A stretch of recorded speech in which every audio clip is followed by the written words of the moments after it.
and to start bringing themselves up through the list of priorities and really make themselves number one. I mean, that doesn't mean that you don't take care of your family or put others to the bottom of the barrel, but it's really about you take care of you, and then you are it's that whole thing, you can't pour from an empty cup. Welcome to Get Pregnant Naturally, where functional medicine and natural fertility solutions will help you get pregnant and have your baby.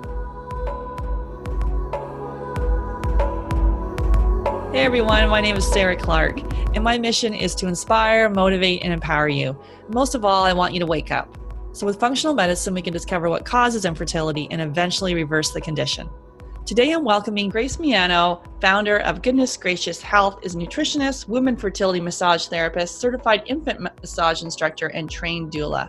Having experienced fertility issues and 3 miscarriages herself, she now works with women who wish to heal after miscarriage, become pregnant, stay pregnant, and prepare for birth and new motherhood. Grace's 4-week online support package, Healing with Grace, Pregnancy After Loss, supports women once they become pregnant following the loss of a baby, with a focus on keeping stress and anxiety under control, maintaining a positive mindset, and keeping mom and baby healthy to the end of pregnancy. All of this using food and supplement expertise, lifestyle advice, tailor-made guided meditations and yoga flows, and many more resources specific to healthy mind and body during pregnancy after loss. Check out her website at goodnessgracioushealth.com. And before we jump into today's show, don't forget to hit the subscribe button on iTunes or wherever you're listening to this to make sure you never miss an episode. Hey Grace, welcome to the podcast. Excited to have you. Thanks, Sarah. It's good to be here. Awesome. So a fellow Canadian, or maybe you've now an Aussie, but you're 14 years in Melbourne. Yeah, neat. It's gone fast. So share your journey with us and how you actually came to do this work. Well, like a lot of people, it kind of sprang out of personal experiences that sort of pushed me towards where I thought I needed to be, what I needed to be doing. I actually started off my career as a school teacher, and I did that for a number of years with little people and bigger people, and ended up working in the sort of special needs disability side of things, which there's a reason I'm telling you this, because the pathway leads along. Yeah. Interestingly, in isn't it funny, in ways that we never could predict. Because if you asked me, 15 years ago or something, oh yeah, you're going to be a nutrition. Will you be a nutritionist or work in that field? That would never have crossed my mind. Yeah. Same here. Same. As what I'm doing. Yeah. Yep. Totally. So I was probably teaching for 12 or 14 years, something like that. And then I decided I was more interested in working on the sort of disability special needs side of things rather than teaching in schools anymore. And then I moved into the disability field. And I was working for some not-for-profit organizations. And that's where I met a colleague who was actually studying naturopathy. And at the same time, I was going through some personal stuff that pushed me into taking care of myself. And I'd really gotten into health and fitness. And I found myself just reading, blogs and journals and things about food and nutrition for fun, like a complete nerd. And I'm like, ooh, I love this stuff. Look what avocados can do. This is great. And then when I met that colleague that was studying naturopathy, I thought, well, why don't I go study nutrition, and get paid for this? I'm really loving this area. Over 5 years, 5 grueling years, completed a degree in nutritional medicine. And while I was studying, I actually didn't have I did. I had my focus, I thought, was, well, I kind of know children and working with children and children with different needs and maybe around behavior or different disabilities. Maybe that should be what I focus on in my practice when I graduate. And it was very interesting to me, but it maybe didn't light me up, a zillion %. But I still was very interested and passionate about it. And I remember when we were studying and we were doing our clinic practicals, where someone asked me about working with clients, like women, on female reproductive issues. And I said, no, that doesn't interest me at all. And lo and behold, not too long later, that's where my focus is now, where I'm really, really passionate. So what happened was that once I got into practice, it was around that time that my partner and I decided that we would like to have children. And my partner reminds me of this constantly. I said to my partner, oh, we won't have any problems. I'm healthy, you're healthy. As soon as we start trying, it's going to happen. How naive, and how little did I know at the time. And I'm sure many people can relate to this. And my partner jokes about that now with me. He says, you jinxed us. But it wasn't that easy. And I ended up, over a period of the last 2 or 3 years leading up to right now, ended up experiencing 3 miscarriages.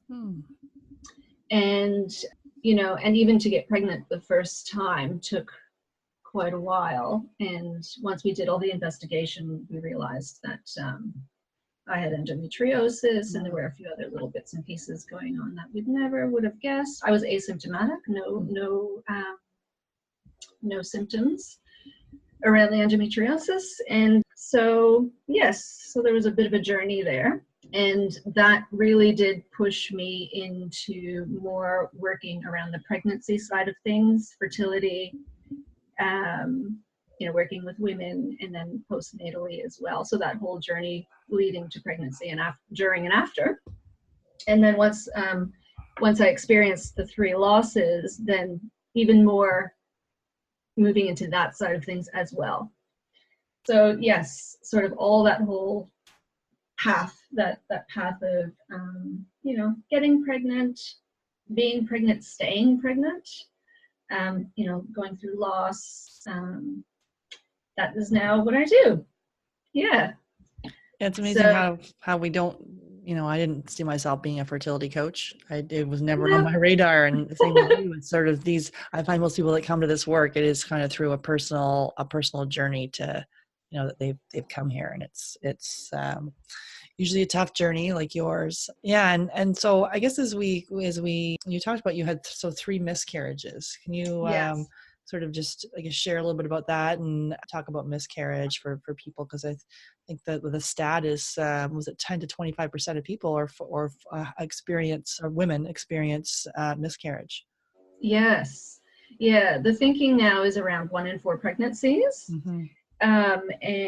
But I think it's probably even more, because what that's not counting is those really early losses that, before anyone really takes any action to do anything. And it's a quick, oh, I'm pregnant. No, I'm not pregnant anymore. Or even chemical pregnancies, and or people who don't know they're pregnant. That's probably happened to lots of us as well, where it's sort of fertilization happens and then it doesn't carry on.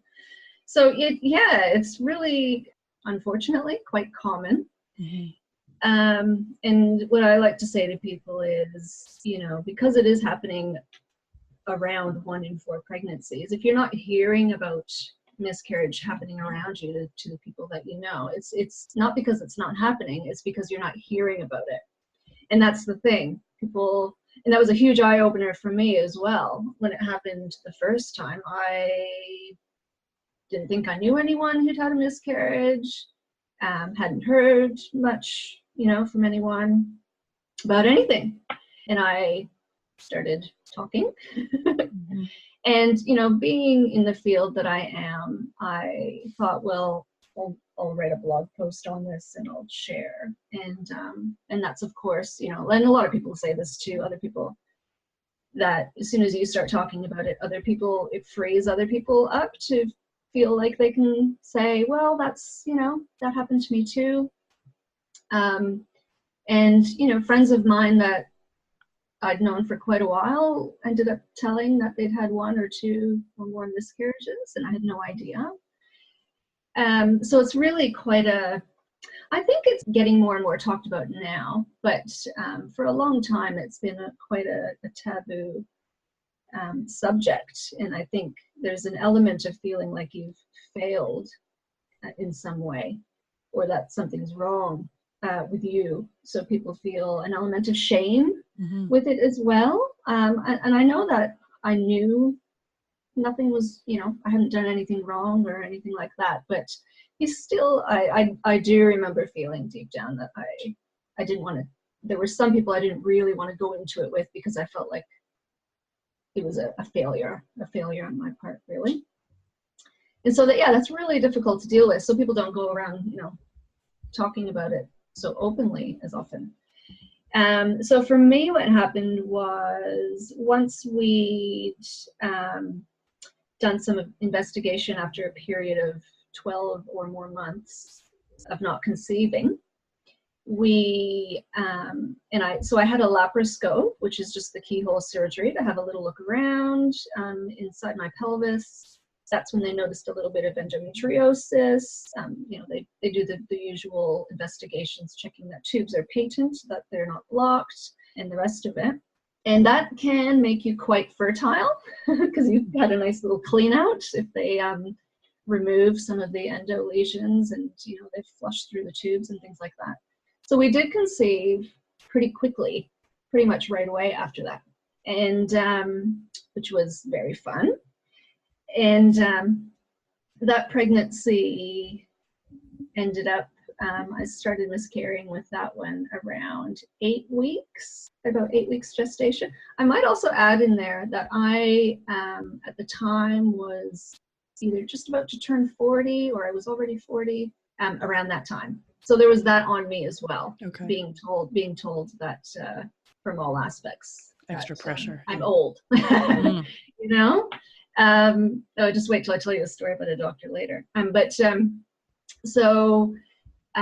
Started miscarrying at 8 weeks, and I hadn't had any scans or anything up until that point. So I don't know at what point the little embryo had passed. I just know that I ended up miscarrying at 8 weeks. And previous to that, I'd gone in to a doctor, because at the time, that's just what I was advised to do. You do your home pregnancy test, and then you go to the doctor and get that, confirmed, in quotes, with a blood test. And that was when the doctor there looked at my birth date and actually said to me, "Oh, you're old." She actually used those words. I know.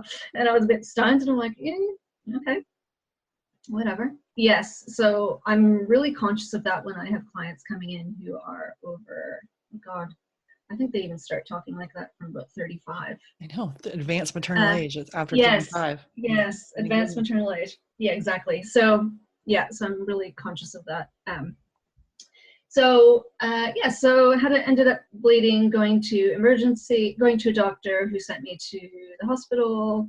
And again, I encountered more well-meaning but ignorant comments, unfortunately, from staff. I think the young girl that was checking me in, the triage nurse there, when I explained that this was threatened miscarriage, because we weren't sure at that point, I was just bleeding. And she said, "Oh, well, you can try again."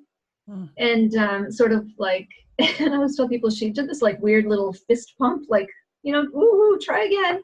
Yeah. And I thought, oh man, we don't even know that that's what this is. You're obviously turned up to hospital in a bit of a emotional state, perhaps questioning what the heck's going on here. But, and people are well-meaning, they just don't know. And people are really uncomfortable with the idea of losing a baby, or a baby dying, or a pregnancy ending. So they kind of say these things that aren't helpful. No, so triggering for sure. Yeah, and and it'll affect those different people in different ways. And I just, at the time, I don't know what I did. I think I just ignored her.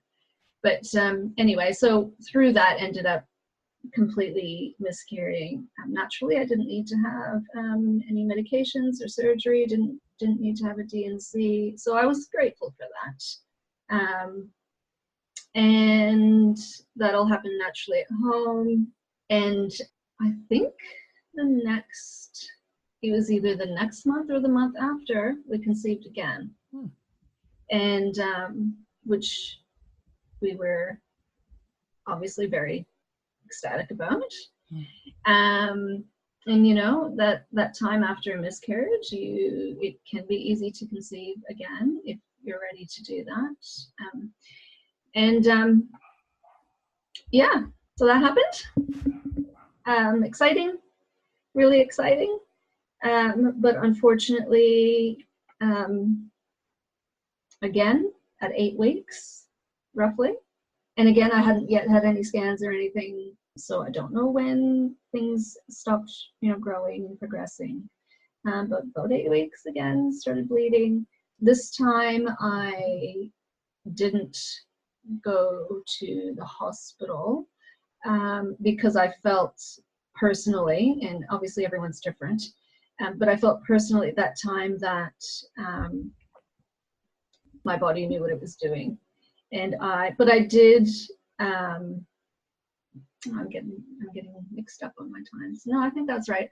I was actually working with an acupuncturist at the time who I just quickly went in to see, who gave me pressure points and things to stop the bleed, to slow bleeding. And if it wasn't too late, then could help possibly, those sorts of things. And I spoke to my midwife and things like that. But anyway, that ended up progressing and being a complete miscarriage again at home. Again, didn't, you know, I was really grateful that I didn't need any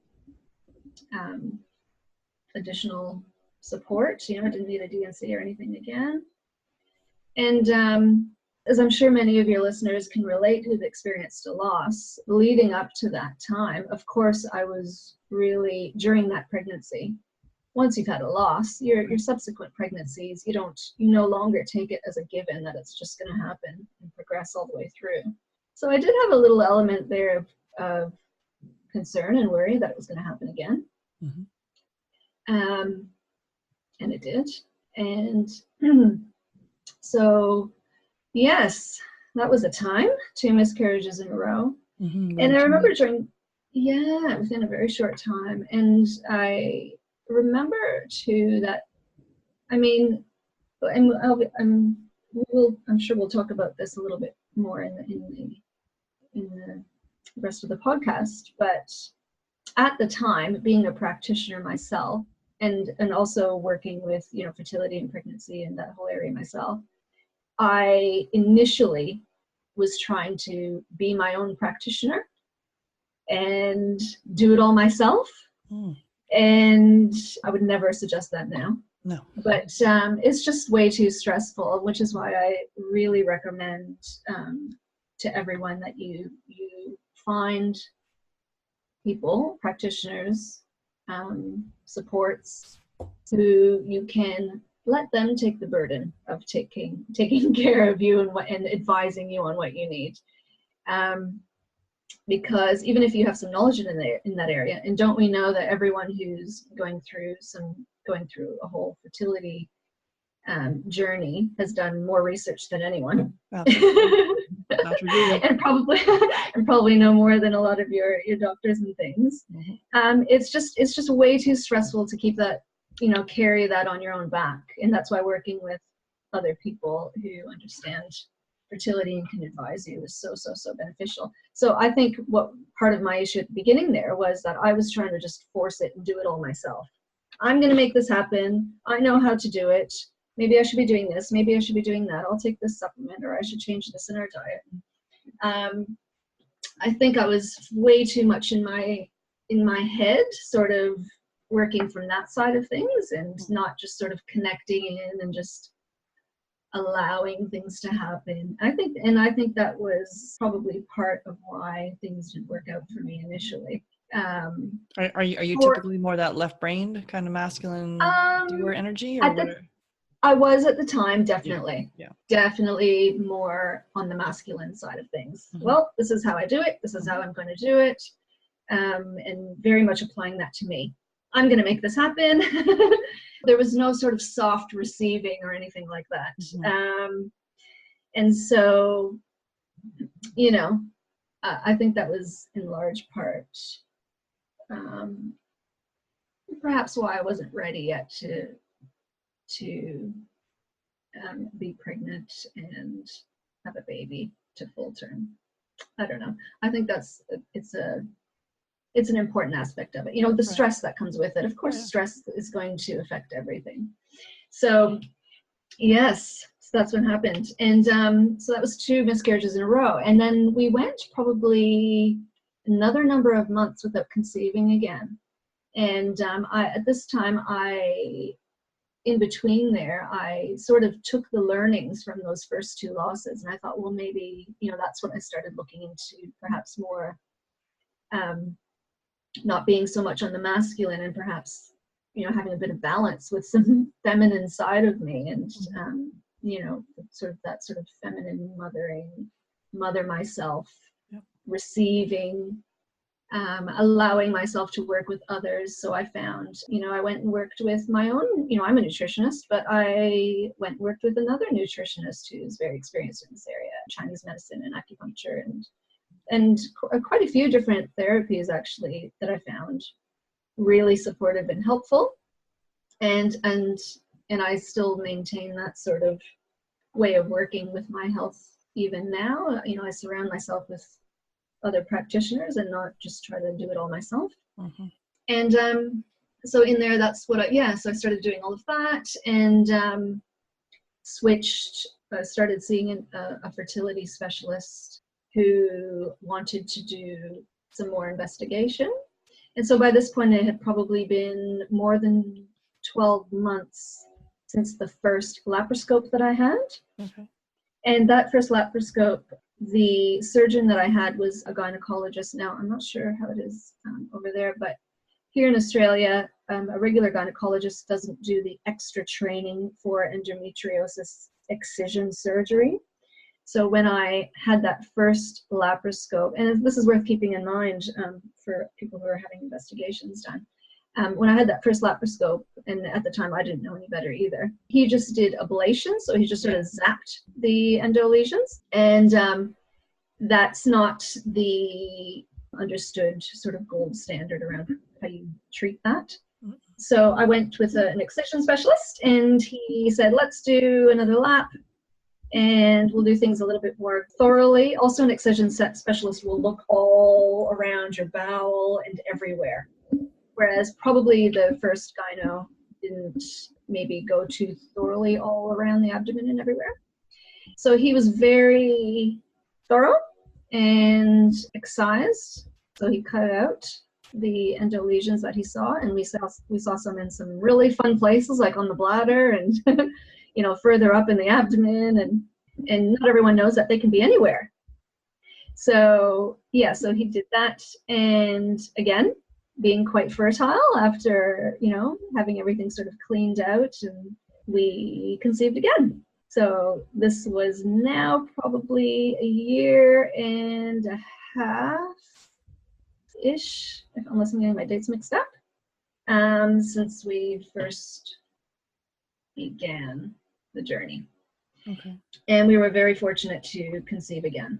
This time I took my learnings from those first 2 times, and I really tried to, you know, make sure I was surrounding myself with all those practitioners, doing my own sort of, trying to, you know, remain relaxed, cut out extra stressors in my life. By this point, I'd really gotten into relaxation and doing some meditations. And I was actually, when I was going through those first couple of miscarriages, was looking for some really specific meditations or guided relaxations around miscarriage or after a miscarriage, and I couldn't find anything. And so I had this idea that, oh, maybe I should create them. Of course, I thought, wouldn't it be great if someone did that? Yes, someone is me. Yep. Well, it took me a little longer before I finally did it, but yeah, so that was in the back of my mind. Anyway, so I was trying to do all of these things and really connect in, and, you know, walking and relaxation and getting all the different therapies. And I felt that was really working for me, and not having that, you know, masculine sort of one-track mind, force things to happen mentality. And so with that pregnancy, we got to 12 weeks. And during that pregnancy, I, again, would have had, I mean, you can't help it if you've had losses. it's just how you manage it. There's going to be a level of anxiety. And so I felt like, I had my moments, definitely, but I felt like I, was putting in things into place to help manage that. So I didn't let those worries spiral out of control, which they can do if you let it. And again, that's a lot of that sort of relaxation stuff. And so when we got to 12 weeks, having surpassed the first 2 miscarriages that had only got to 8 weeks, I was starting to feel like that this might happen. Mm-hmm. And like that the pregnancy would actually go well. And unfortunately, I had a little small bleed one day, and I just thought, oh boy. Because a little bit of bleeding can be quite normal in pregnancy, and it's not to say that if you're pregnant and you bleed that it's bad news. It very well may not be at all. Yeah, I had bleeding with my son, and period. Okay. Yeah, there you go. So I did try to be positive and keep that in my mind in that moment, but of course, having the experiences that I had, I worried. So without going into too many details, I quickly got in touch with my midwife, who told me I was out at the time, and she said, go home and lie down, decide if you would like to if you want to, do a scan or what you would like to do. I ended up going home. I did lie down. I did do those acupressure points that I knew stopped bleeding, but I decided to go in and have an ultrasound. And again, I hadn't had any scans yet because I wasn't planning on doing too many. And so I probably would have done one soon. So I hadn't had any scans yet, and I thought, I think I would like to go see what's happening here. So I called there's an imaging place nearby where I live, and they were really wonderful. It was about 5 p.m. and they were closing. But the second I said possible miscarriage, they just said, come down, we'll wait for you. And so I went down, and they were wonderful.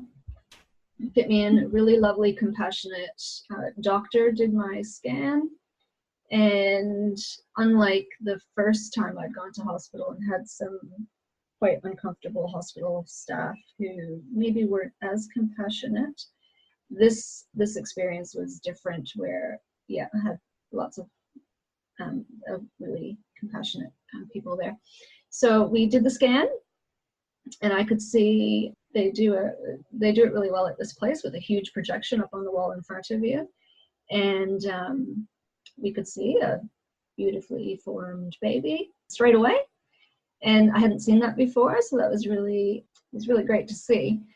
But the thing was that I could see straight away that it was just still, very, very still, and that little flashing heartbeat that you see wasn't there.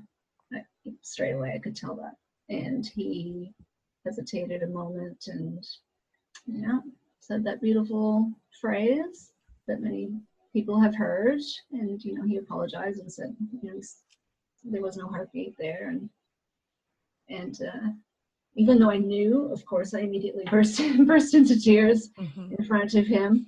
And he said, oh, well, let me check again, we'll check again just in case. And of course it was the same. But he was wonderful, and we got in touch with my midwife, and I ended up going home, and again, things progressed really quickly and naturally. What we did find through that scan was that baby was measuring around 9 weeks, and which means that the baby had passed 3 weeks prior, and I had no idea until I started bleeding that day. And but the sac had continued to grow and was measuring about 11 weeks, which that can happen. There's been many women who've described that. So he gave me the options, the usual options. Well, you can go home and see if this progresses, or you can then go into hospital and have this have the surgery, and whatever you choose.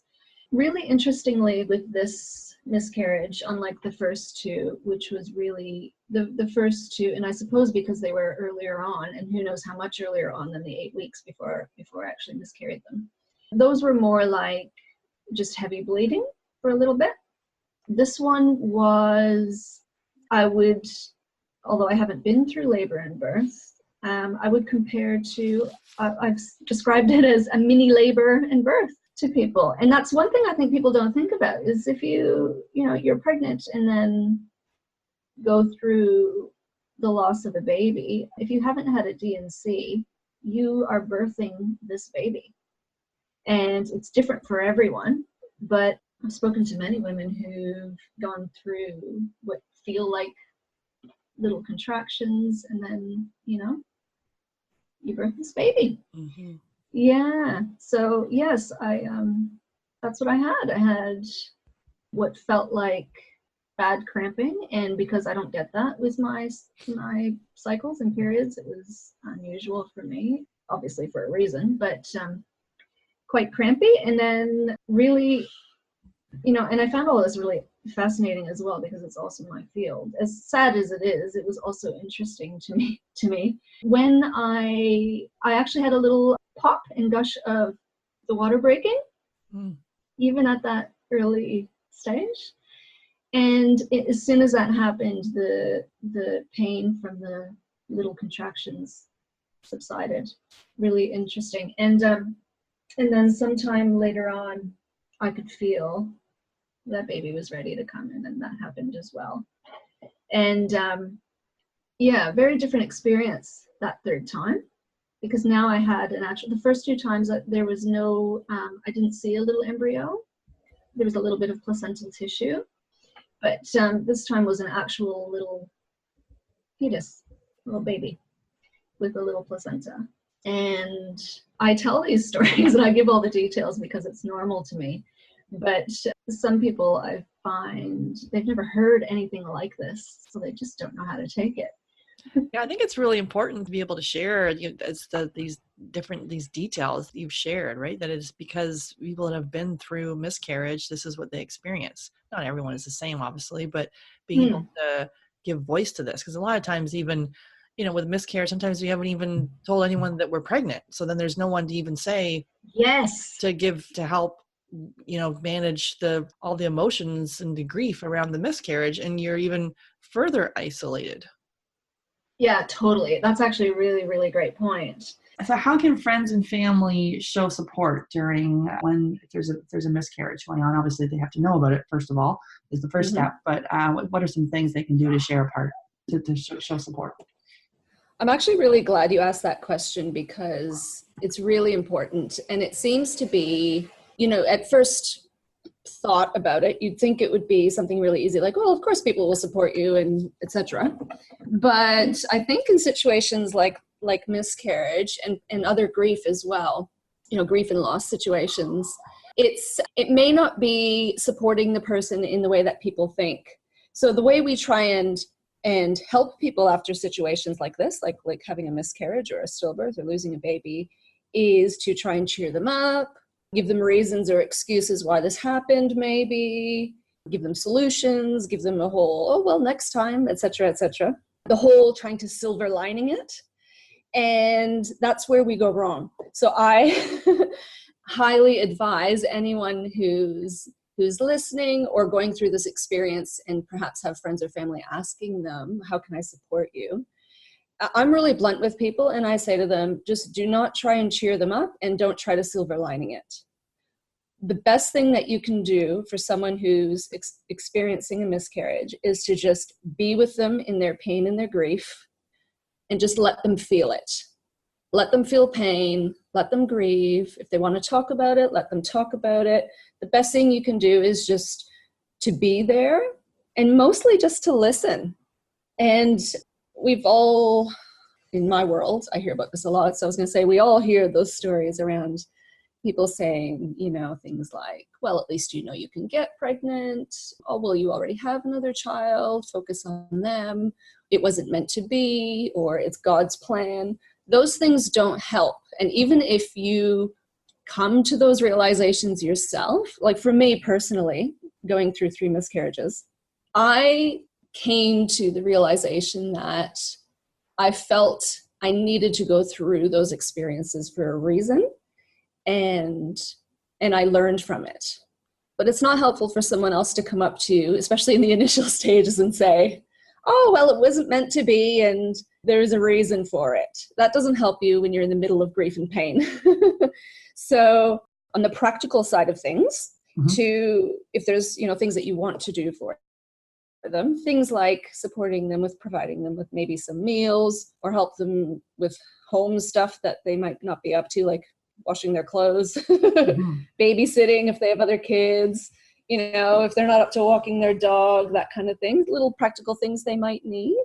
But yeah, if I could really just stress the point of just be and listen and don't try and cheer them up.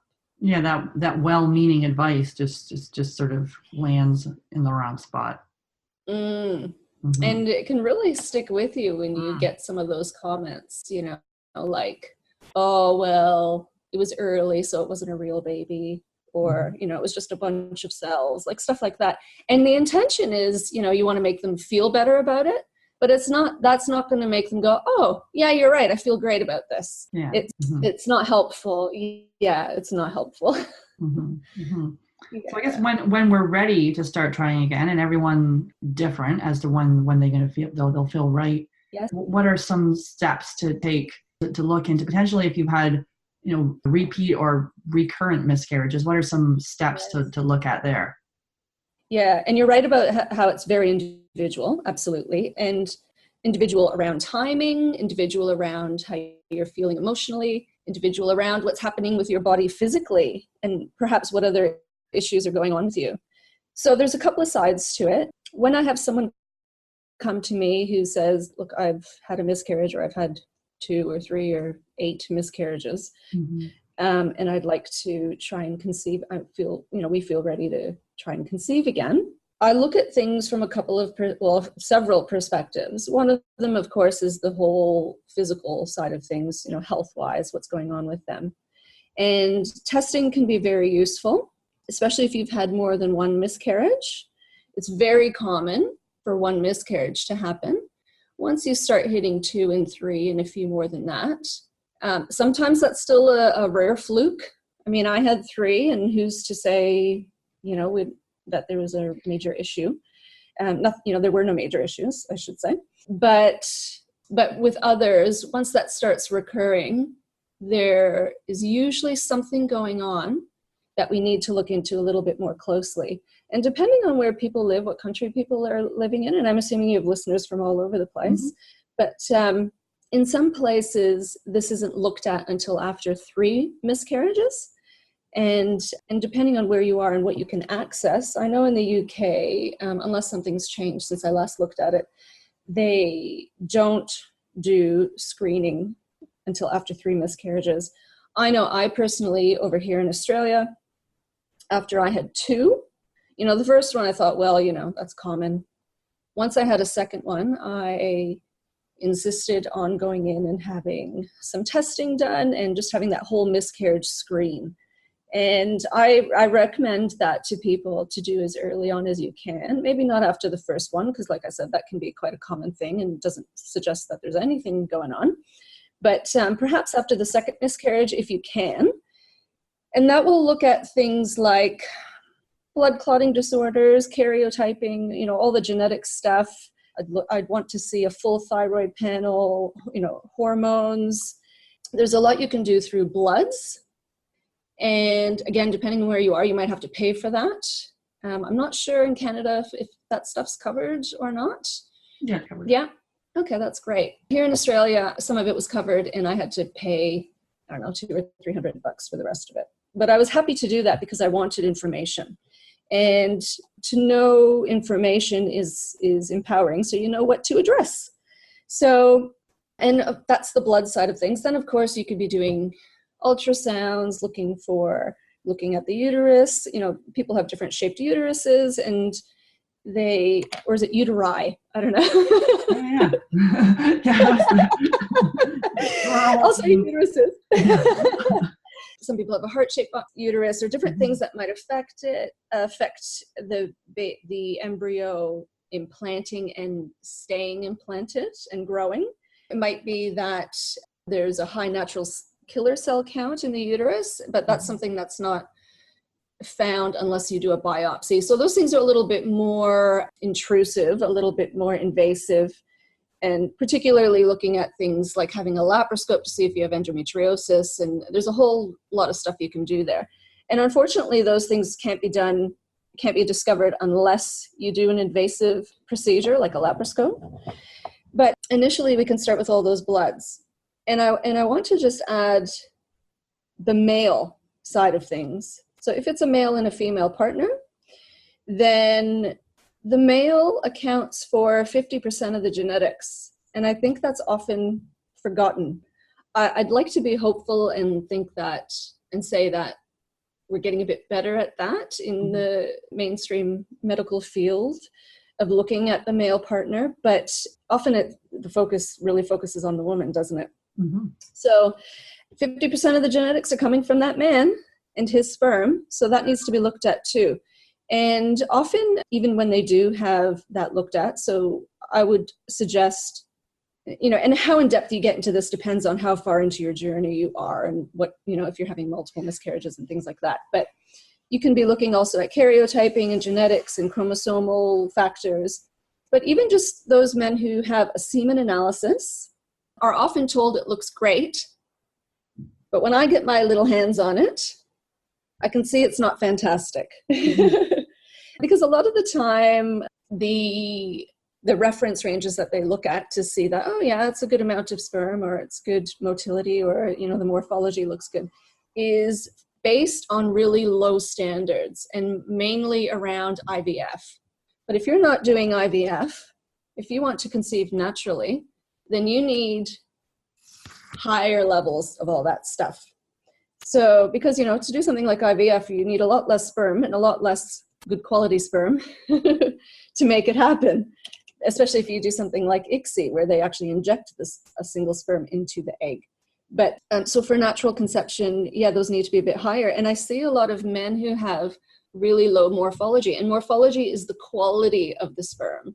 So a lot of men will have, 2, 3, 4% morphology, and 4% might come up as really great. But 4% means that 96% of the sperm are abnormal. So they might have 2 heads, or a little small head, or a short tail, or, something not right. And interestingly, an abnormal sperm, some of them can still fertilize an egg.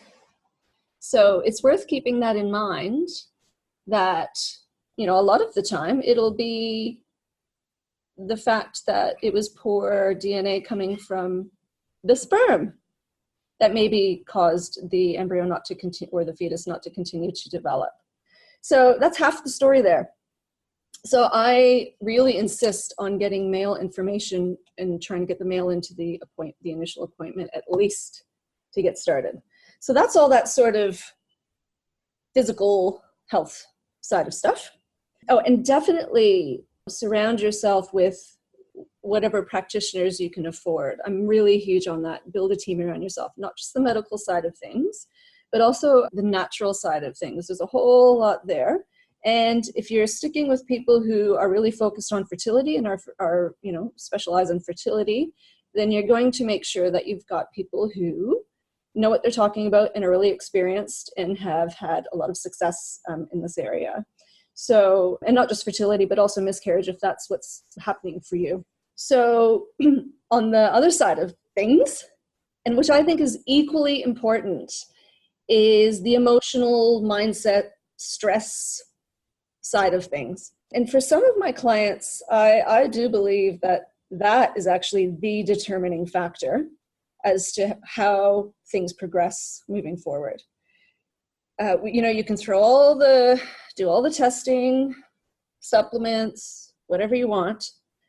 But if you are stressed out of your mind or emotionally just all over the place and it's just really a difficult time, or that even the mindset side of things where deep down you don't believe it'll ever happen for you successfully, that's going to have a huge impact, in my opinion. And so that's a big, I'd say 50% of the focus for me when I'm working with people. That whole self-care. Mm-hmm. And not just, the mindset piece is huge, really, as like the science piece, and then also belief. Yes. One without the other isn't the whole story. So it is to kind of to dig into that piece. And then kind of just to backtrack a little bit on the other things to look at, then also MTHFR to see if you have that gene. Yes. And then looking at methylated folate. We recommend everyone just to take methylated folate to start with, because a lot of people are taking folic acid. And like the full thyroid panel, like you recommended, because that can be missed where people are just looking at their TSH, so getting the antibodies, digging into 100%. Yeah, and iodine deficiency. And also like looking at gut infections too. A lot of times we find people that have got things going like miscarriage, and then there's an actual parasite or bacterial infection or that piece. And so the mindset piece, where do you go with that with your clients? So it's about nurturing self-care. And unfortunately, women are praised in our culture to put themselves last and put everyone else ahead of them, which drives me absolutely insane. If you are a martyr to your family, to your partner, to your kids, then you're a wonderful, wonderful woman. Mm-hmm. And I just really want to destroy that because that's not helping anyone. That's not helping anyone at all. So that drives me crazy. So I really work with my clients on where are they on that? Where's their thinking on that? And to start bringing themselves up through the list of priorities and really make themselves number one. I mean, that doesn't mean that you don't take care of your family or put others to the bottom of the barrel, but it's really about you take care of you, and then you are it's that whole thing, you can't pour from an empty cup. Mm-hmm. So we're putting the oxygen mask on first. If you haven't taken care of yourself and everyone else has got only half of you, and then maybe half of you is exhausted, stressed out, and resentful, and what's the point? Yeah, forget it. So that's the main focus. And so the things that we can do around that, I talk with them about doing some kind of meditation or relaxation as often as daily if possible, or even more. I mean, I've had clients who with a lot of stress and anxiety, and I say to them, look, if you find yourself in a situation where you're starting to have really high stress or really anxious thoughts, or your mind starts spinning down a certain spiral, then if you're in a position to do it, stop, put on some kind of soft music or a guided relaxation or something, and do that, even if it's just for like 2 minutes, or even a few deep, slow belly breaths, just to sort of interrupt that unhelpful thought pattern. And so that's really important. This is one of the reasons why I created an album of guided relaxations around miscarriage and all of the things that happen around it, and when you're trying to conceive again and when you're pregnant again, because sometimes you just need to listen to something that is going to say the words that will help bring you back to earth and stop that spiral of what if, and things are going wrong, etc., whatever you're thinking. Yeah, so I created that, and that's something that I use with my clients as well. And also with stress, trying to identify what are your sources of stress in your life and what can be removed or reduced. I mean, some things can actually just be removed and other things can't. Obviously, you can't just, not everyone can just quit their jobs and all those sorts of things, but how can we deal with it? How can we manage it? What can we put in around to support that? And one of the big factors that goes with that is learning to say no. That's my favorite. Again, women are often the culprits of this, maybe more often than men, is not feeling that they have the right to say no to things. If they're being asked to do more than they're capable of, or piling on just way too much in their lives, that's going to cause a lot of stress. Learn to say no. Consider if this is going to be helpful for you at this time. Is this going to help your stress levels in keeping you nice and calm? And if it's possible, in a nice way, whether you're at work or at home or whoever it's with, perhaps decline whatever this extra thing is that you're being asked to do. And without guilt. It's okay to say no. And just keeping yourself as a priority and looking at, think about it. What do you actually do for you in your week? Are there things that you used to enjoy that you don't do anymore? especially after having children. And I do see a lot of people who have one or more children who are then going through miscarriage and trying to conceive again, perhaps. And they've lost themselves. And sometimes we don't realize it until we sit down and think about it. And, you know, what's important to you in your life? Are you doing that? Are you protecting that? Are you taking care of that? And sometimes we start with just doing 5 minutes a couple of times a week of whatever it is, that thing that you used to like to do, whatever it might be. And I always have the example of a client I saw who used to like making jewelry just for fun. But she didn't do it since she'd had a child.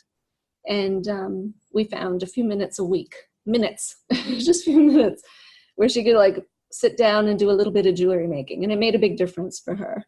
And then also along with this is some kind of movement. I mean, you could call it exercise if you like. I like to say movement. It doesn't sound as forceful. Yeah, because people are like, oh, I need to exercise, but I don't exercise. How about just some movement? Even if it's just walking or some yoga, like some light yoga, or swimming is great. If you have access to an ocean or a lake, even better than a chlorine-filled pool. But, you know, we know there's research to show that doing exercise, even just walking or walking up, being in nature, if you have a park or a forest or something nearby, or even just walk on your grass if you have a patch, but especially things like yoga, we know that they reduce stress levels and improve mood. And of course, you got the whole physical health side of things with all that stuff. But yeah, that's really important. And then along with that, things like sleep, getting good quality sleep. Again, it comes back to self-care. If you put yourself last, then you're the last one going to bed at night because you're up doing dishes at midnight. That's not helpful. So getting good quality sleep, you know, we think about, well, what do you think is your ideal number of hours of sleep? How can we make that work? How can we make that happen? And then even just really quickly, a couple extra things that I really like are, and I know it seems a bit fatty at the moment, but journaling or gratitude journaling can be really powerful. Again, there's actually research to back that. I like, Gabby Bernstein calls it, doing a rampage of appreciation is what she calls it, where either first thing in the morning or at night, you know, just write down all the things that you appreciate in your life, which could be teeny tiny little things, and just puts things into perspective. And just journaling in general, just writing anything at all about anything, can be very, very powerful. Yeah, very powerful. I've got her book, Judgment Detox, and right beside me.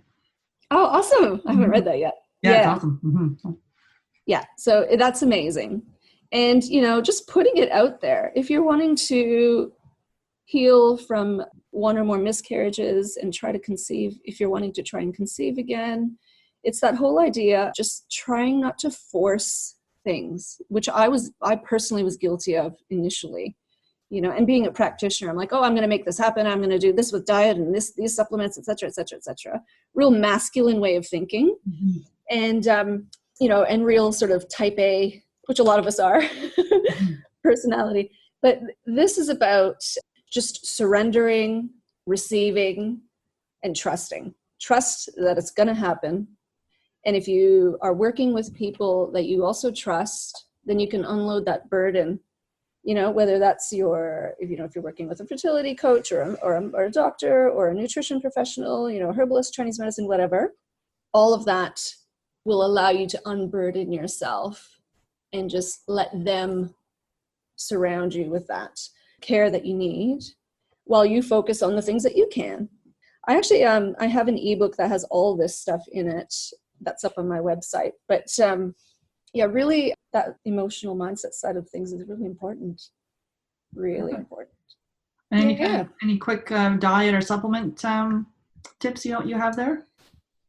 Quick? Yeah, I know the dietary thing is huge, but do you have like what's your approach? Main points would be, well, some of it would be the obvious around, you know, obviously get onto some whole foods, avoiding your refined processed sort of packet junk food stuff. Some people focus on going gluten-free, dairy-free. That's good. Gluten-free would be preferable. Dairy-free, I'm more focused on the quality of the dairy. So some people can have dairy, but it depends on the quality. A lot of our milk, unless you have access to raw milk, which in the state of Victoria in Australia where I live, it's actually illegal to buy or sell. So if you don't have access to a cow, milk is my main dairy culprit that I try to get people off of. If you can get a really good full fat yogurt or whatever, and you eat that sometimes, that's fine. And the sort of general style of diet would be a lower carbohydrate paleo style, not zero carbs necessarily, unless you've got some specific conditions where that should happen, but lower carb paleo style, which means, you know, if you're having a plate of food, then the biggest proportion should be vegetables, a good source of protein, and then a little bit of carb, you know, a little bit of good quality, you know, brown basmati rice or something like that. And that goes for both partners, male and female, not just her. And there's research to back a lower carb style diet for both partners for assisting with fertility. And that's just going to help with a range of other things too. If there's other stuff going on, it'll help you naturally, perhaps, you know, manage weight if weight's an issue. If there's a thyroid issue like Hashimoto's or something like that, then that's definitely a gluten-free thing, keeping the carbs lower. Yeah, and other additional recommendations will depend on the individual needs. You know, are there thyroid issues? Are there gut issues? Are there nutrient deficiencies? Are there gynecological issues like, you know, endometriosis, PCOS, irregular cycles, stuff like that? Then we would tweak other things. But my main point around this also is don't, and I always say to them, this is what we can do, but don't stress if you go out on the weekend one day and you're with friends and they serve you up something that's, you know, a piece of cake or something. It's okay. That'll just defeat the purpose. If you're highly, highly stressed about your diet every day and what goes in your mouth, then that's not going to help. It's not going to help at all. Occasional indulgences are fine. And I say to my clients, we will have some, you know, order something once a week or something like that. So it's fine. It's totally fine. It's what you're doing most of the time. Yeah, so that's the diet side of things, really generally, basic. Mm-hmm. Did you ask me about supplements? Yeah, supplements, anything you have there? Yeah, supplements. Well, you already alluded to folic acid is a big no-no that I avoid in my practice. And it's amazing how it's still, it actually drives me insane how instead of even using the word folate now when talking about specific nutrients, not even a supplement, just the nutrient, that now they're, in a lot of places I'm reading them use folic acid, and that is not the natural nutrient at all. So avoiding folic acid because, you know, a huge proportion, 40 or maybe even up to 50% of the population have MTHFR variations where folic acid is going to cause you issues. So whether I've had someone tested for MTHFR or not, if they've been tested and we know, that's fine. If they haven't been tested, then I assume that there may be an issue there and we just avoid folic acid. Mm-hmm. And so with supplements, we will make sure that anything that they have contains either folinic acid or some sort of activated folate, like methylfolate. Mm-hmm. That would be really important. How much they take of that, of course, depends on their testing, but that will often be in like a prenatal supplement. So that's worth looking at. A lot of them have that folic acid. In general, about supplements, I find, especially in the fertility world, how many people self-prescribe and over-prescribe. Mm-hmm. You know, you might read something that says, fish oil is great. And then so they'll run and get some fish oil, or this other thing is, or this herb is great. Yeah, maca, Midex, all those. Yeah. And then you'll end up with 30 supplements in the cupboard or whatever.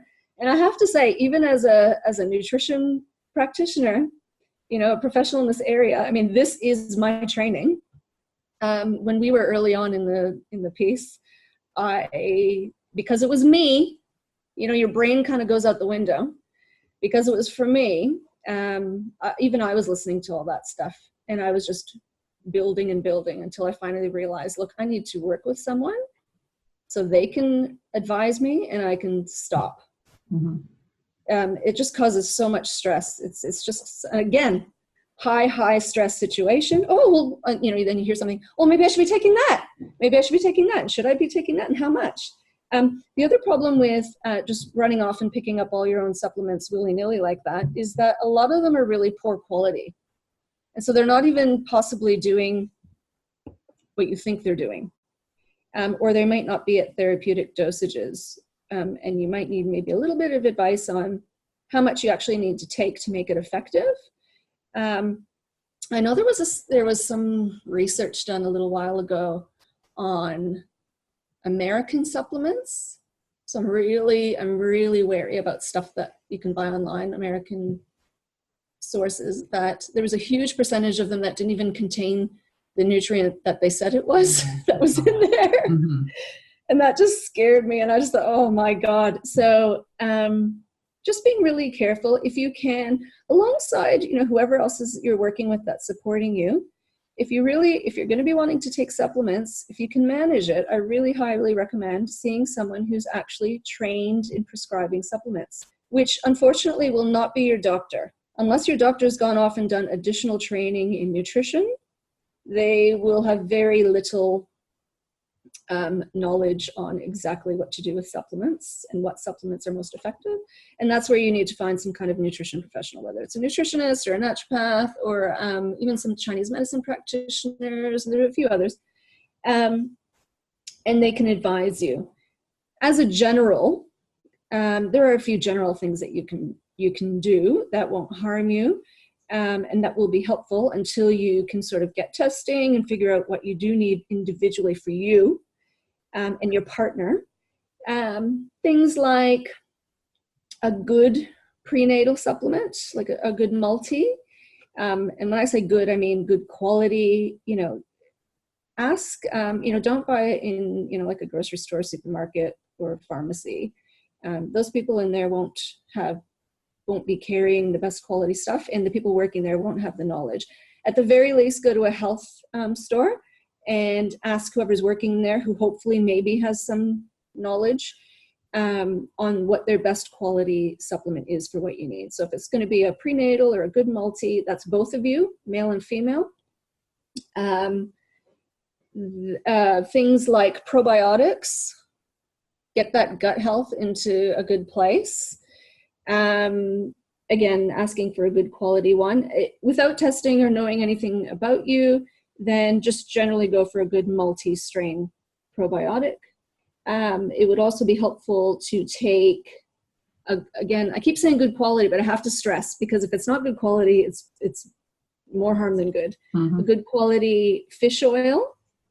So fish oils, if they're poor quality, they're impure, they might have mercury in them, they may be rancid because they're cheap and they've been sitting on the shelf for a while, and that's not going to help you at all. So asking for a really good quality one that's made with small fish and has been purified, and taking that. So that's really good for just anti-inflammatory properties in general, but also if you are someone, and this will come a little bit more into play later once you've conceived, if you are someone who perhaps maybe has high natural killer cells in the uterus, or you just don't want to bother going through the whole procedure of having a uterine biopsy because I think it has to be done on day 26 of the month, and so it's very specific and invasive, then fish oil can combat that, adequate dosages of that. So, and most people are deficient in vitamin D. Again, if you haven't been tested, then it wouldn't hurt to get a good quality vitamin D3 supplement and take a bit of that. Those would be the main thing. Oh, and for egg and sperm quality, something like CoQ10. I've had a lot of clients come to me taking high doses of CoQ10 of the ubiquinol form, mm-hmm. which is, it is more speedily absorbed. But what I've learned through the research is actually you don't need to take huge doses of it. You don't need to be spending your entire paycheck on it. 100 milligrams of CoQ10, and it doesn't even need to be that more activated form, is found to be great for egg quality.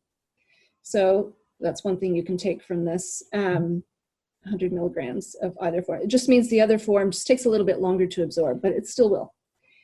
Men also, for sperm, CoQ10, they might maybe take a little bit more of it. And then for them also zinc, a good male multi, again, that doesn't have folic acid in it. They can also be taking fish oil. L-arginine is really good for different sperm parameters.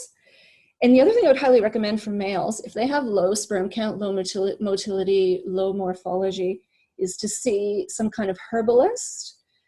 Chinese herbs can be really effective for increasing those things. But again, you'd have to see a qualified professional for that. And I, over here in Australia, I either refer, or even my clients overseas, I'll refer to a Chinese medicine practitioner, Chinese herbalist.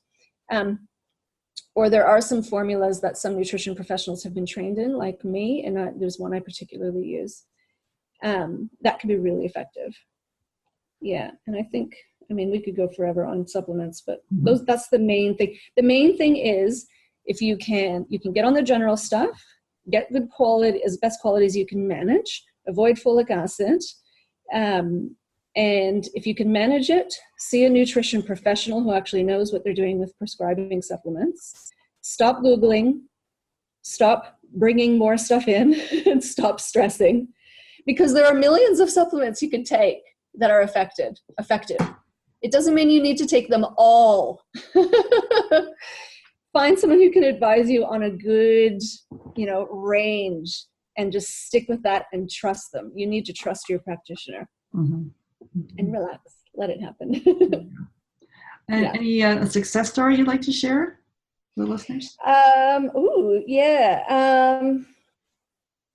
had lots of women coming to me following one miscarriage or two or multiple, wishing to be pregnant again. And we've had a number of successes, and some with just even basic things like diet and a couple of supplements. It depends on what comes up in testing. Maybe one that would be worth mentioning. I had a client who had severe anxiety, major fatigue, like she would talk about her limbs feeling like cement blocks, irregular menstrual cycles. She had one little child. She was a toddler and had multiple miscarriages ever since. There was no reason known for that. So when we got started working together, we did some testing. I referred her to her, she was in another state in Australia, so I referred her to her GP, which would be similar to a family doctor over there, and got a bunch of basic bloods done.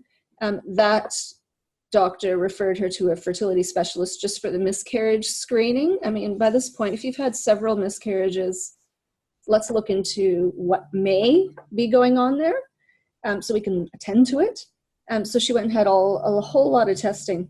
Nothing came up except thyroid issues. So she was hypothyroid, so she had a sluggish thyroid. And what came up was that she had elevated thyroid antibodies that had not been tested for before. So that means we discovered that she had Hashimoto's, hypothyroidism with high elevated antibodies. So she had Hashimoto's. That definitely could affect what's going on there. That would also be contributing to her fatigue, her anxiety. She also came up with a bit low vitamin D and iron, which again would contribute to fatigue and mood issues. So we treated with diet, close, pretty much what I explained earlier, and then some more specific things for her specific issues, some specific supplements around supporting the thyroid and her other nutrient deficiencies. We did, there's a hair test that I use out here to check for food and household product sensitivities. And so that came back, and we had a number of foods come up on that and a few products in the home So she eliminated those things. And the important side of things was, again, what we were talking about before. We attended to her emotional mindset side of things and the stress levels. You know, she was really anxious, and, you know, you can understand. I mean, she had some anxiety to begin with, but once you start miscarrying over and over and over again, you're going to get really anxious around that, likely. So she started doing some gentle exercise, either yoga or walking daily, and meditation daily. Sometimes for her, she was one of those people that did it sometimes several times a day, if she was in a place, in a moment where she could. For her, it was important to get her into bed by 10 p.m. Her poor adrenals were in overdrive, and we know that getting into bed by 10 p.m. will allow those adrenals to start to rest and restore. So 10 p.m. latest, so she could get adequate sleep. She had a lot of stress around her daughter, and so we looked at ways that she could get help from people around her to sometimes take care of her daughter for little bits of time, and also the time that she had with her daughter, to how could that be quality time rather than stressful time. And so together with the diet and the supplements and the testing that we did, what ended up happening was that her cycles started to regulate. Her doctor had prescribed her some thyroxine. She was able to reduce that to a minimum dosage and then eventually go off of it. Her thyroid levels regulated. For when someone has high thyroid antibodies, they must go gluten-free. So she had been gluten-free, and those were coming down. Her stress and anxiety felt more under control. Her energy increased, and she just felt happier in her life in general most of the time. And within 3 months of starting all of this, she conceived. And very happily, it was a healthy pregnancy. And the moment that we found that she was pregnant, which was obviously wonderful news, but again, for her, she'd been pregnant many times before. So that didn't mean, you know, a whole lot to her, which you can understand if you constantly get pregnant and it doesn't continue. When she became pregnant again, we rejigged slightly her diet and supplements to support maintaining the pregnancy and to prevent miscarriage if it's possible. If it's a chromosomal issue, there's nothing you can do. It's just never going to succeed. But if it's for other issues, then we can do whatever it takes. So diet, supplements, we put her onto a Chinese medicine formula. There's an old formula called the holding the baby formula to prevent miscarriage. We increased her fish oils to make sure that there wasn't any natural killer cell stuff happening there at work. You know, made sure her vitamin D was on good levels. A few other things, keeping an eye on that thyroid.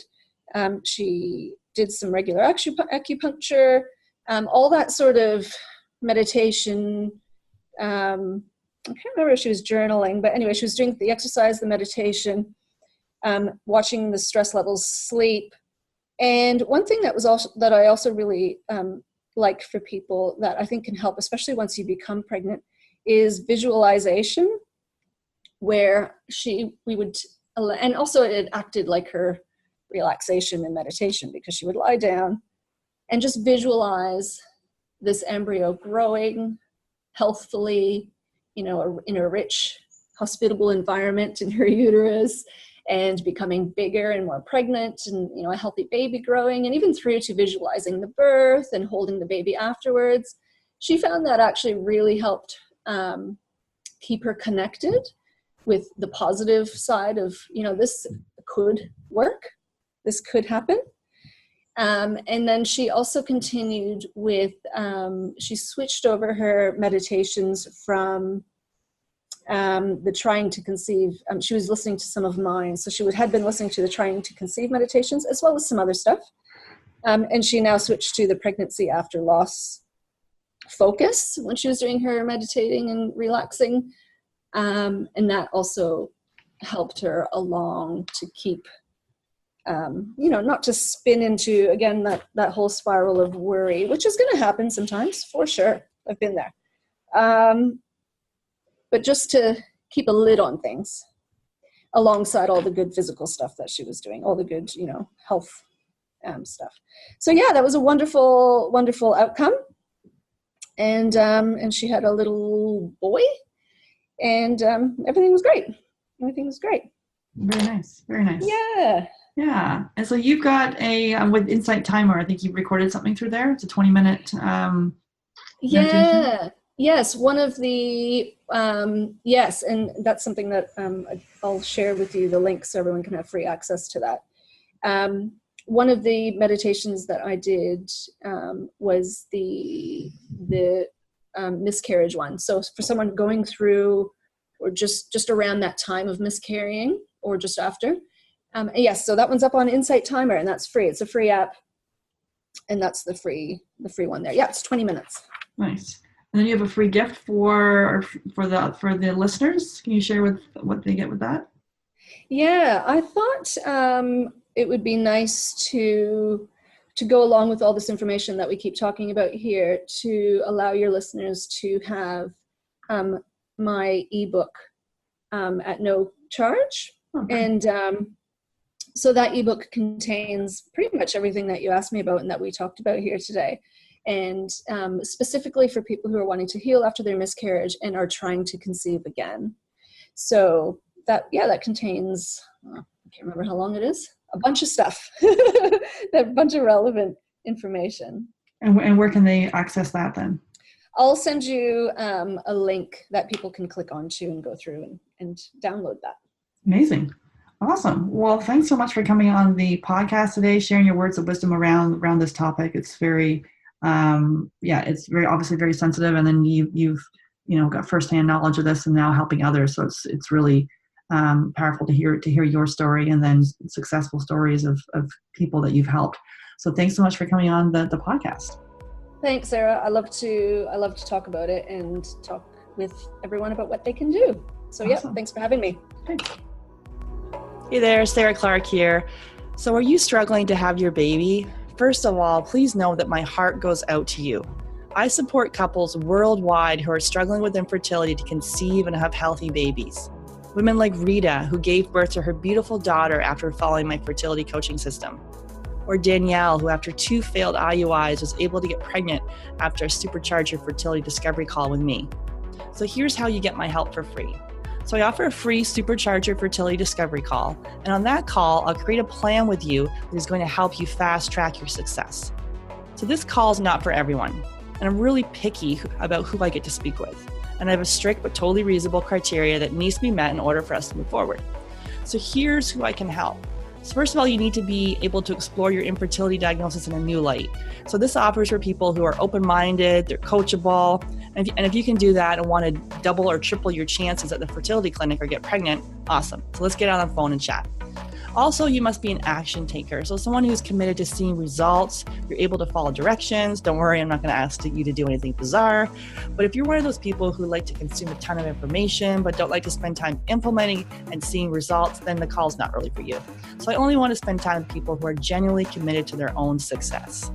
So just click on the link in the show notes and apply, or go to fabfertile.com and click on the free consult. So it's a really short application that just tells me about your health, how long you've been trying to conceive, and how soon you'd like to be pregnant. So seriously, this is gonna be the best time you've ever spent on your fertility. Looking forward to chatting. Talk soon. Thank you for listening to Get Pregnant Naturally. Seriously, it means the world to me that you're here. Make sure you hit the subscribe button so you can be notified of upcoming episodes. I'm excited to offer you a special gift. If you're a U.S. resident, text FERTILE to 345-345. You'll be prompted to enter your email address and you'll receive our fertility yoga download. In this 20-minute intro video, we focus on a calming and peaceful practice to connect back to your heart. These simple fertility yoga poses can help quiet negative thoughts and make you feel more in control. Download it now and get started today. So for U.S. residents, text FERTILE, FERTILE, to 345-345. For non-US residents, go to www.yogafreebie.com to access your special gift. That's www.yogafreebie.com to access the free fertility yoga download. And I love this quote by Dr. Mark Hyman, medical director of the Cleveland Clinic Center for Functional Medicine and chairman of the Institute for Functional Medicine. Functional medicine is medicine by cause, not by symptom. Functional medicine practitioners don't in fact treat disease. We treat your body's ecosystem. We get rid of the bad stuff, put in the good stuff, and because your body is an intelligent system, it does the rest. Thanks for listening. Until next time.